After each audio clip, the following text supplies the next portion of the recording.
Alright, I'm going to lay my stuff down so I can show you. Whoa, nearly flipped that upside down. Alright, what we got here is a Thunderbird, 1988. Been sitting for a good long while, and made a deal with the owner for me to fix this in exchange for a trade. So he don't worry about that. That's improved, actually. This is the one that came off of it. It's got a roller switch. Got another roller switch here. But I'll show you what the deal is. Well, the problem is, yeah, that's a big problem right there. The problem is this headlight switch, I haven't found one, a replacement for it. And the car had no plug. So the previous owner had done some crimping. Crimps are fine if you know how to do it, and you can do it well. But as you can see, there's 1, 2, 3, 4, 5, 6, 7, 8, 9 positions in here, and what, 5 of them pulled right out of the connectors. So they were very poorly crimped. And the other problem is, any kind of motion at all between these two could potentially cause them to touch one another, especially the smaller ones. So I got rid of that, and I obtained a regular switch. This switch is out of a Ford van, and I harvested the connector that will easily snap right in there. We'll take the, what did I do with it? There it is. We'll take the mounting panel.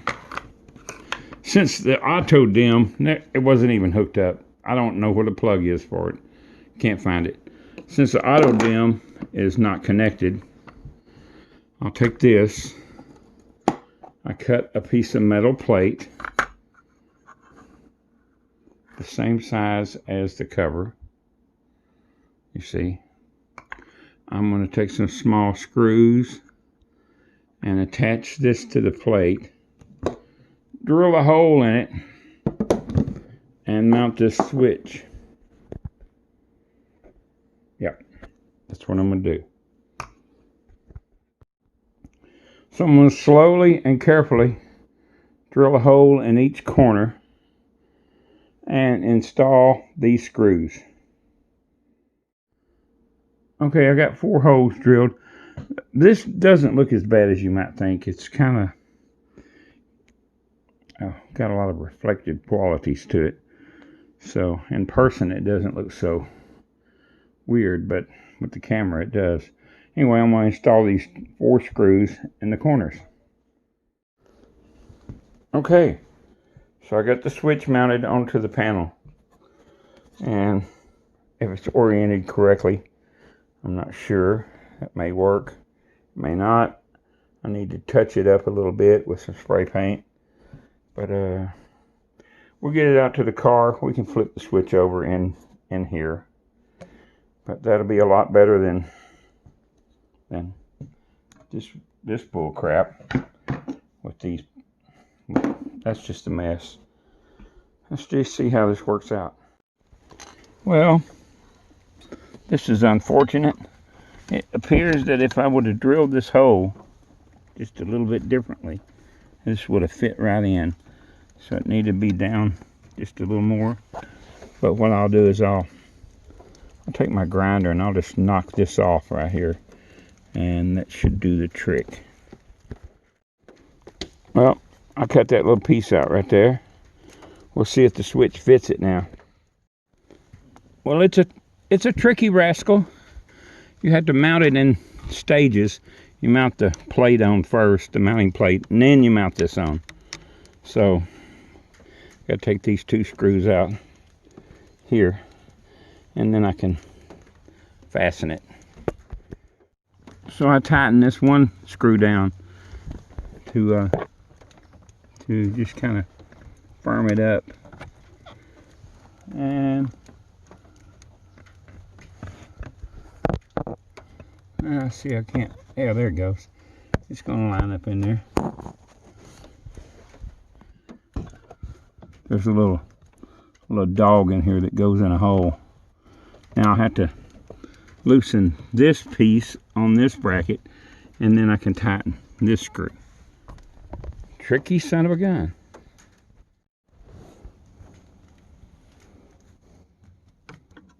Alright, so I can get the screwdriver in there. Loosen that one up. Take this one out. Where is it? There it is.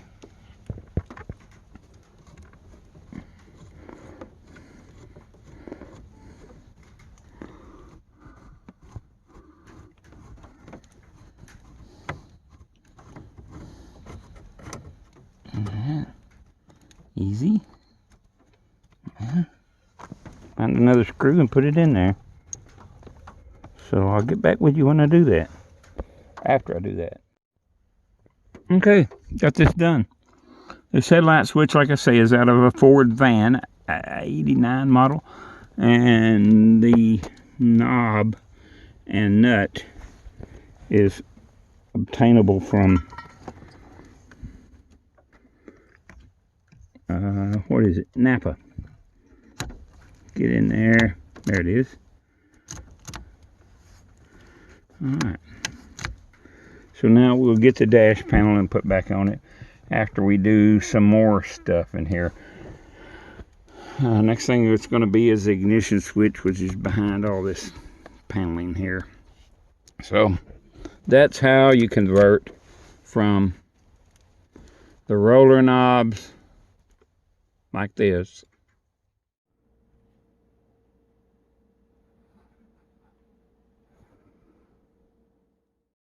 to a pull knob like this. Before we get finished, we'll touch it up with some paint, but this should serve well here.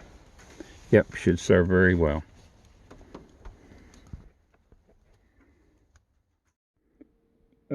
This is the packaging for the knob and nut. 735-3799, available from Napa.